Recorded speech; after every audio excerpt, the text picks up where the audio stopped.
بسم اللہ الرحمن الرحیم۔ السلام علیکم۔ آپ دیکھ رہے ہیں the story creative YouTube channel. آپ سب سے ریکویسٹ ہے کہ ہمارے چینل کو سبسکرائب کیجیے، لائک کیجیے اور شیئر کیجیے اور بیل آئیکن کو پریس کرنا نہ بھولیے۔ The history of Iran. Iran کی سرزمین میں کرسٹل پہاڑوں اور وسیع عذوری سمندر کے درمیان واقع جادو اور بہادری کی ایک کہانی سامنے آئی۔ ایران ایک ایسا ملک تھا جس میں قدرتی خوبصورتی سے نوازا گیا تھا۔ اس کے ہرے بھرے جنگلات اور چمکتے دریاؤں سے لے کر اس کے سنہری صحراؤں اور سرسبز میدانوں تک ایران کے لوگ فطرت کے ساتھ ہم آہنگی اور جادو کی اپنی قدیم روایات کے لیے جانے جاتے تھے، جو نسل در نسل منتقل ہوتی رہی تھی۔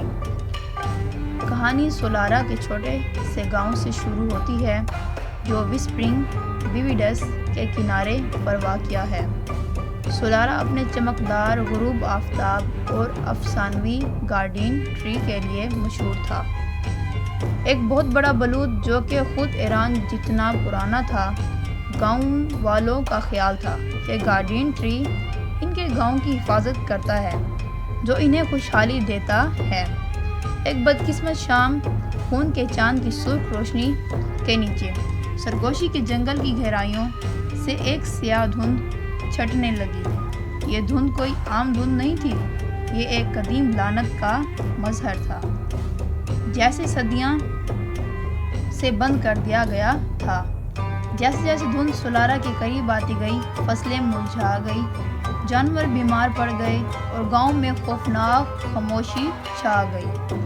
سولارا میں الینا نامی ایک نوجوان عورت رہتی تھی، جو اپنے مہربان دل اور جادو سے غیر معمولی تعلقات کے لیے جانی جاتی تھی۔ اسے گاؤں کے بزرگ ماسٹر کیل نے تربیت دی تھی، جس نے اس کی عظیم طاقت کو چلانے کی صلاحیت کو تسلیم کیا۔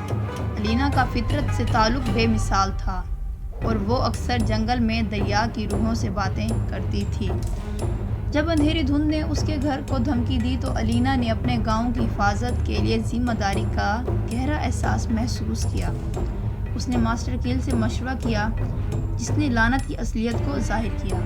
بہت پہلے زورتھ نامی ایک جادوگر نے سیاہ جادو کے ذریعے ایران کو فتح کرنے کی کوشش کی تھی۔ اسے جادوئی مخلوق کے اتحاد سے شکست ہوئی اور وہ سرگوشی کے جنگل میں بند ہو گیا، جس کے چاند نے مہر کو کمزور کر دیا تھا، جس سے زورتھ کی شرارتیں جوہر فرار ہو گئی۔ ماسٹر کیل نے الینا کو ایک قدیم آثار لومینا املیٹ کے حوالے کیا، جس میں کہا جاتا ہے کہ روشنی کے خالص ترین جوہر ہیں۔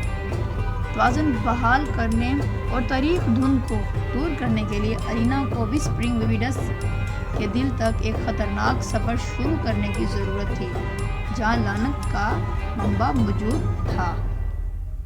اپنے وفادار ساتھی فن نامی ایک صوفیانہ لومڑی کے ساتھ الینا جنگل کی گہرائیوں میں چلی گئی۔ راستے میں ان کا سامنا مختلف جادوئی مخلوقات سے ہوا، جس میں کچھ دوستانہ اور کچھ دشمن، لیکن سب پھیلتے ہوئے اندھیرے سے متاثر ہیں۔ ہر چیلنج کے ساتھ الینا کی جادوئی صلاحیتیں موجود تھیں اور اس نے جنگل کے دوسرے محافظوں کے ساتھ اتحاد قائم کیا، جس میں تھیلوس نامی ایک عقل مند بوڑھا سینٹور اور سرافینا نامی ایک خوفناک ڈریگن شامل تھا۔ جیسے ہی وہ گہرائی میں گئے، الینا اور اس کے ساتھی نے دریافت کیا کہ زورتھ کی روح ایک بھولے ہوئے مندر کے قدیم کھنڈرات میں جکڑ پکڑ چکی ہے۔ مندر بے پناہ طاقت کی جگہ تھی، اس کی دیواریں دنوں سے کھدی ہوئی تھی، جو تاریخ توانائی کے ساتھ چلتی تھی۔ الینا نے محسوس کیا زورتھ کو شکست دینے کے لیے اسے مندر کو صاف کرنا ہوگا اور روشنی کے طور پر اس کے اصل مقصد کو بحال کرنا ہوگا۔ مندر کے مرکز کے اندر ایک موسمی جنگل میں الینا کو زورتھ کے غضب کا سامنا کرنا پڑا۔